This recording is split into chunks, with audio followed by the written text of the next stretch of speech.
Hey there, welcome to another episode of Galaxy Gardens. My name is Chrissy, and today we're going to have a shorter video for you. We're going to be making some homemade pasta sauce. It's going to be really good. This isn't the video that I wanted to do this week. I actually wanted to show you how we can our tomatoes using a pressure canner. Well, turns out we done went and used up all of our jars. So we have been on the hunt for jars all week, and we can't find them anywhere. Places are either sold out or all they have are pint sizes, which is not really what we want to use to store our tomatoes. We have 2 full gallon bags in the freezer of chopped tomatoes that were ripe, and I have more ripe tomatoes. But let me show you what we are actually using our jars for right now. So let's go check it out.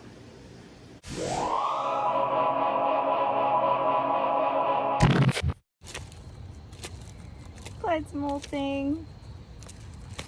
Their feathers are coming in. She's gonna look so cute so soon. Come on, ladies.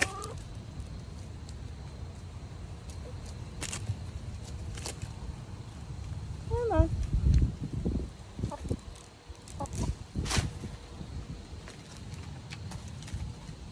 I'm about to get some rain. We got a little bit. We're gonna get some more. So let's put it inside before we get wet. Enjoy, girls.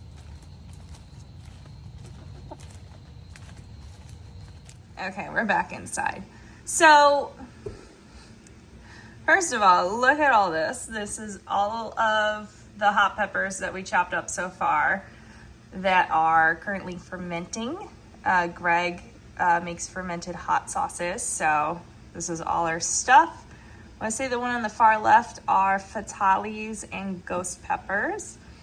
Next up, I want to say those are atomic starfish, habanero, probably a mix of habaneros and serranos, and then we have a big mix that is most likely ghost pepper. No, I take that back. Jalapeno, excuse me, cow horn, and some serranos. So threw some onions and garlic in there too. Those are going to be sitting. But we also have some more ferments going. Because our kitchen wouldn't be a kitchen without all this stuff drying.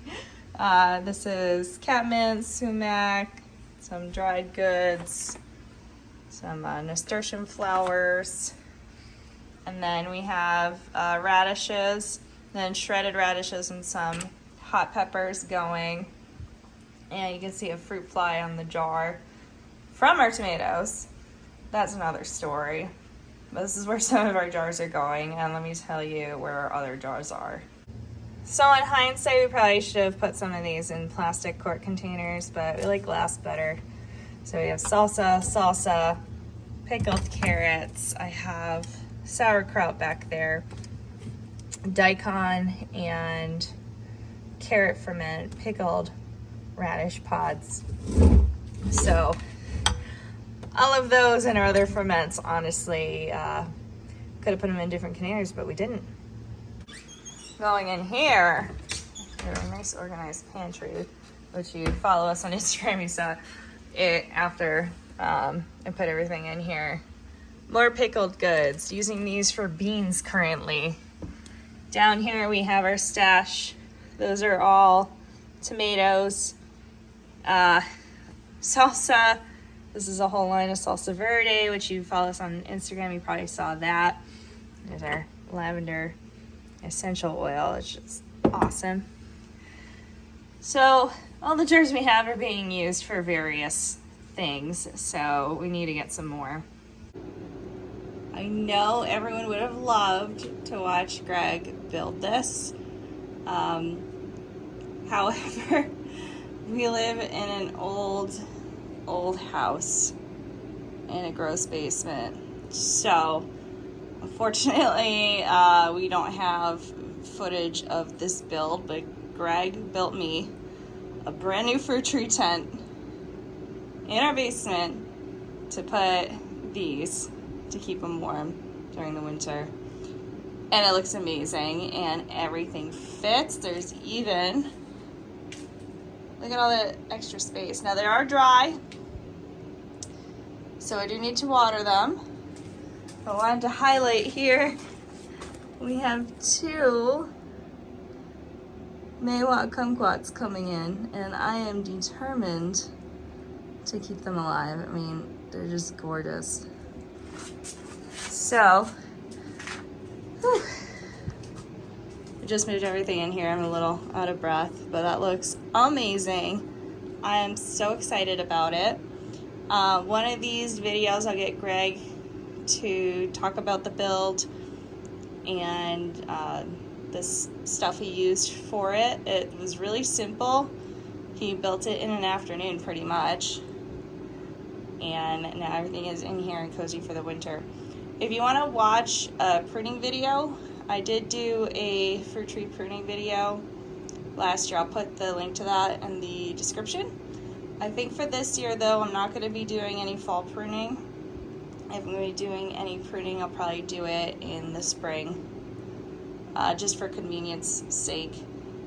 But unfortunately, while these were in the garage, we didn't have the heat on in there.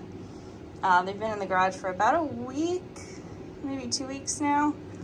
And apparently the temperatures got a little low. So we had a little bit of damage, but everything's gonna bounce back. It was nowhere near to the type of damage you would see with everything outside with our nights in the 40s these days. So there's the wide angle.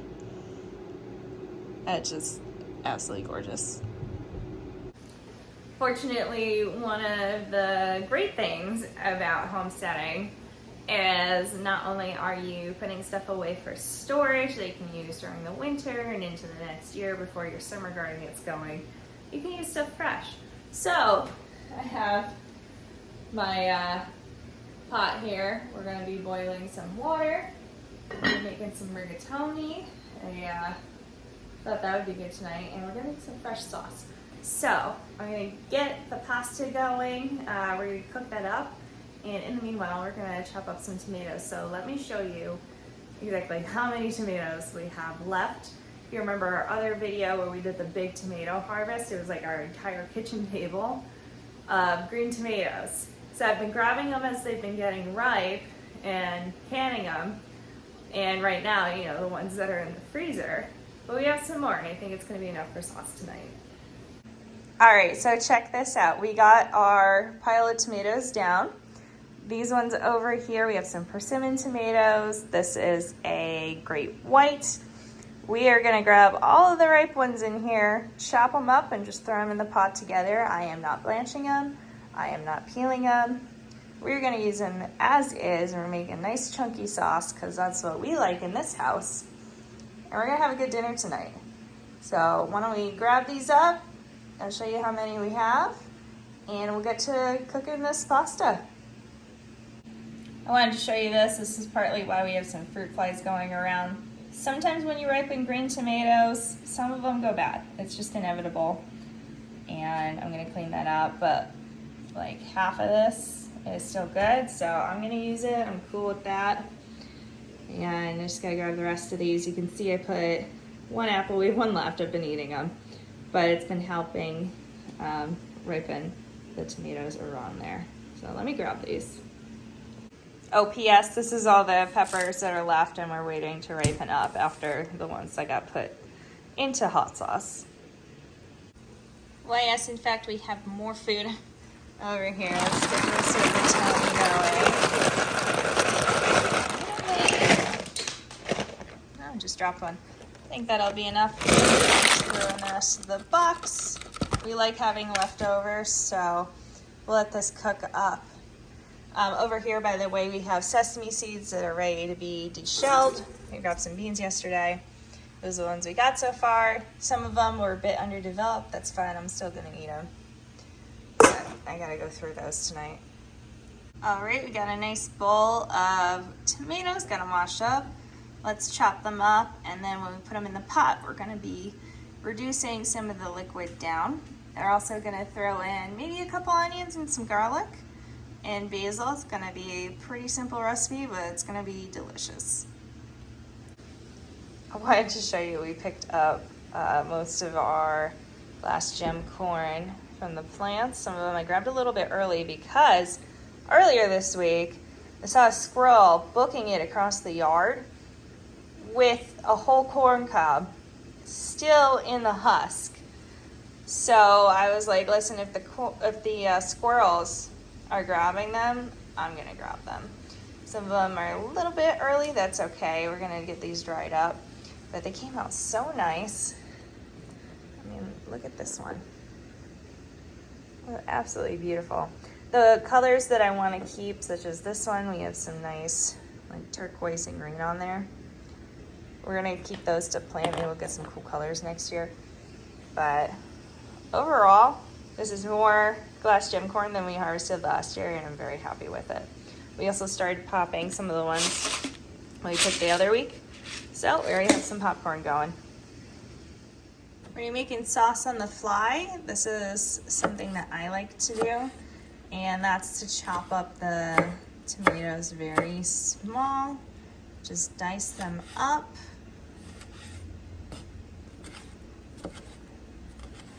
Although I do like them chunky, I also like them to break down too. And we're gonna just cut that stem out of here. I have a little bowl to the side here because I will be composting those scraps. That's all we're doing. We're just dicing up these tomatoes. I'm gonna get through the rest of these. And once the pasta's done, that's actually the pot we're gonna be using to make our sauce. It's very simple. This is one of my favorite things to do with our fresh harvest. It's just fresh sauce. Now, I loved our canned tomatoes, but nothing beats fresh. So let's get the rest of these chopped up. We'll get our onion and garlic chopped up, and then I'll show you what we're doing next.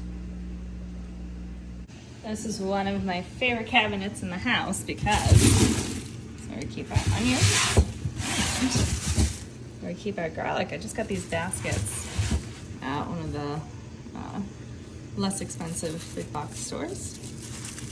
So we're gonna get 2 heads of garlic because I like a garlic heavy sauce.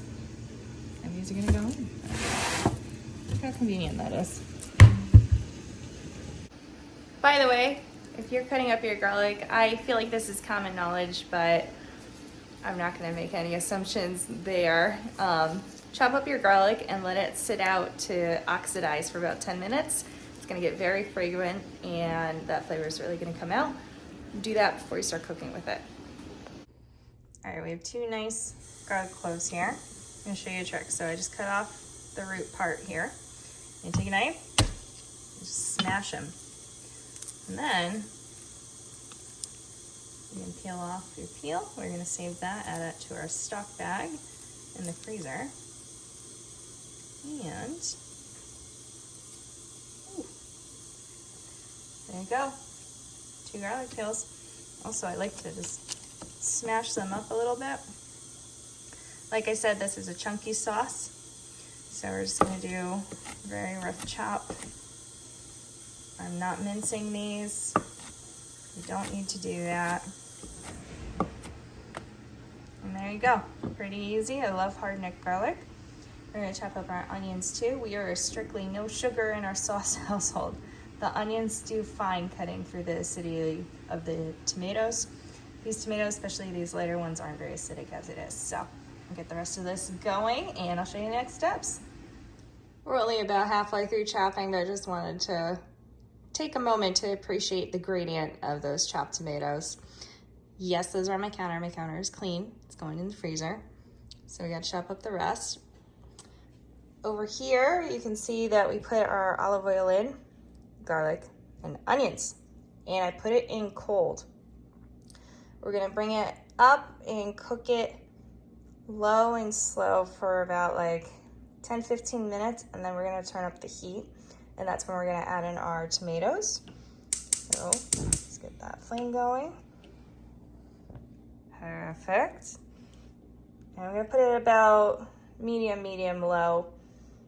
Not everybody likes to do this. This is the way I like to do it. I'll put a little bit of salt in, but not too much. We're gonna do our salt flavoring later on. That's just to help the onions start sweating. So let's get this started and I'll finish chopping up the rest of the tomatoes.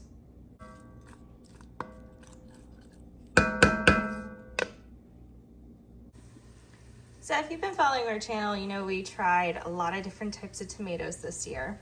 Well, this one I have right here is a Black Beauty. And these are great. So the tomato I'm cutting up right now is a Black Beauty, so you can see some of that pigmentation. Let's get this slice, that's a good one. And the inside's red. These are delicious. This one over here is a Jersey Devil that I cut up. I have one here that I haven't cut up just yet. Also delicious. Highly recommend those for sauce. Now that our stuff has been cooking down just a little bit, I'm going to add the first half of our tomatoes so they can start cooking down and get some of that liquid to evaporate while we cut up the rest of them.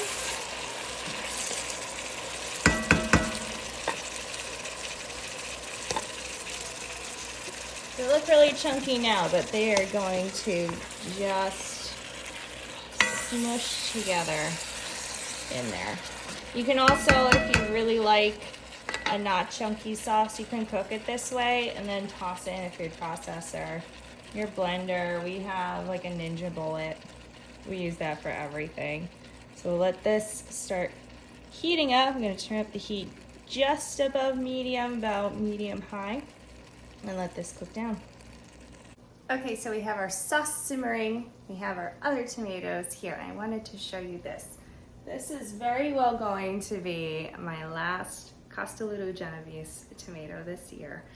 And I just have to say, I love it. Let me cut this in half for you. I gotta show you this. Hold on, I'll be right back. Okay, I'm back. Look at this. Look how gorgeous the inside of this is.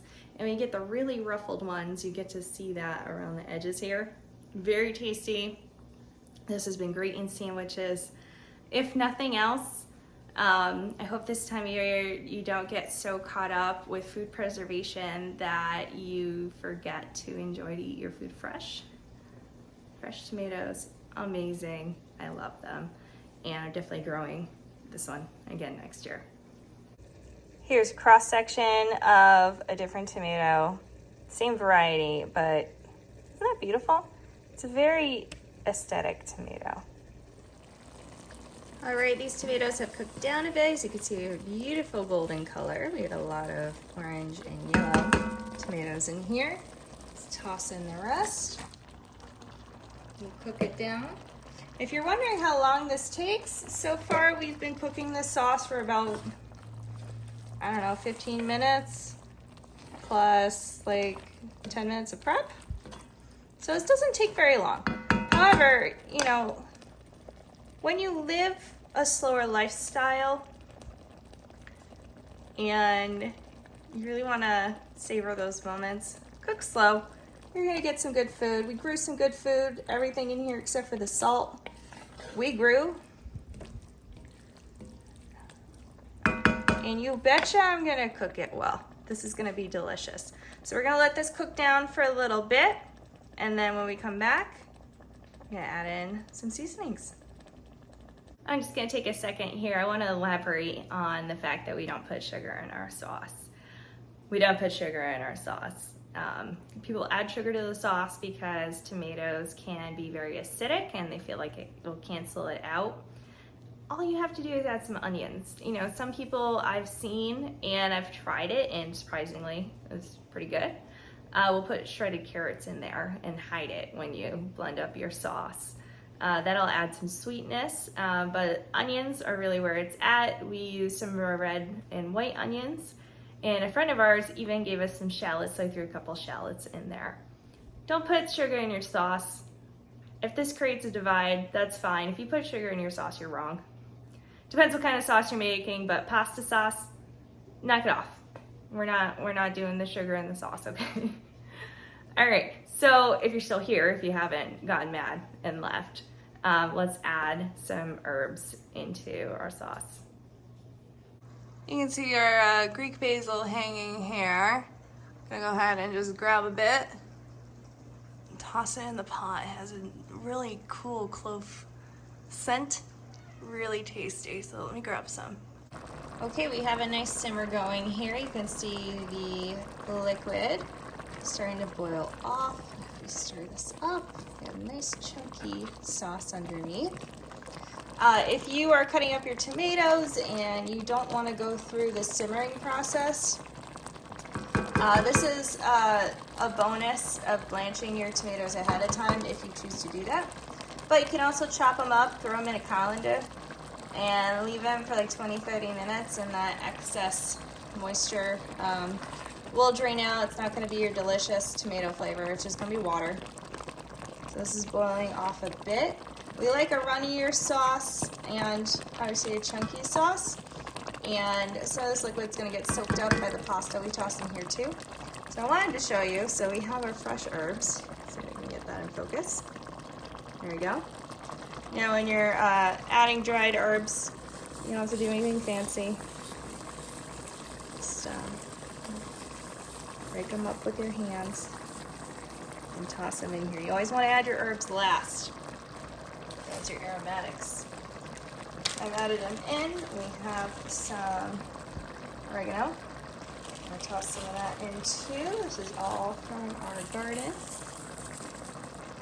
Beautiful. So we're actually going to turn this down. You can definitely cook down your tomatoes much more. I like oregano more than basil, so I put in a little more. But you can definitely cook down your tomatoes more if you want a thicker sauce and a less runny sauce. I don't. But whatever you decide to do, when you're about done, add your herbs in at that time. So you can add your salt, pepper, herbs. If you want to throw in some cheese, maybe some pre-cooked ground beef, that would be tasty. So we are gonna just get that going. Let me add in our other stuff. I'm just gonna salt it to taste. Maybe add a tiny bit of lemon juice in, and I'll be right back. Okay, we have this on low. All I did was add in a little bit of cumin. That's what I like to put in. Salt and pepper. Decided that it doesn't need any lemon juice. It honestly tastes so good. So that's all stirred up. This is another thing that's gonna make people mad. I'm just gonna straight up add my pasta in because this is delicious. Yes, the pasta is gonna soak up stuff. That's okay. I'm gonna be eating this by the end of the weekend. It's not gonna go to mush.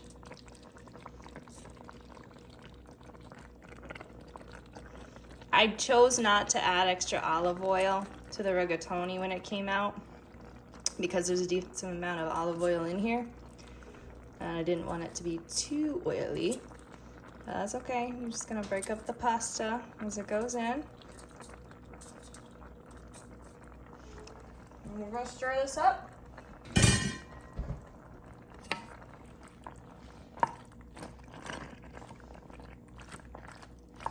Now again, this is on low.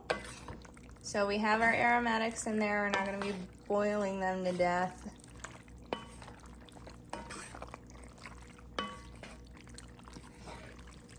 Let's stir that up. This is a good time if you wanna add cheese too. Maybe like a little bit of a binder. If you want a creamier sauce, that's good to add probably right before you put in the pasta when you have it on low. Wait for it to thicken up. That's beautiful. We love thick sauce. I know people have a lot of strong opinions about pasta sauce, but there you go. Let me plate this up. I'll show you what we got. All right, there you have it. Just took about 30-40 minutes to make. And then a little cheese on there, because I like cheese. Get some Romano. There you go. Dinner's good to go. Like I said, I like a runnier sauce because I like it chunky. But if you do the modifications I mentioned, you have a nice thick sauce ready to go. This tastes like summer to me. This is my favorite. Absolute favorite. Make some pasta sauce. You really taste that summer flavor. All right, thanks for joining me. I hope you try out this recipe, and I hope that you get to enjoy some of your food before you preserve it all. we're gonna be in the hunt for jars this week. So hopefully next week we'll have a canning video for you. Otherwise, we're gonna keep cooking because it's that time of year. It's so rainy today. It is dark and rainy and stormy. So some fresh sauce on some pasta is a great dinner. So I'm gonna go enjoy this and I'll see you next week. Bye. This is a great fall day though. Look at all those colors coming in. And our big oak. It's gonna be a lot more colorful very soon.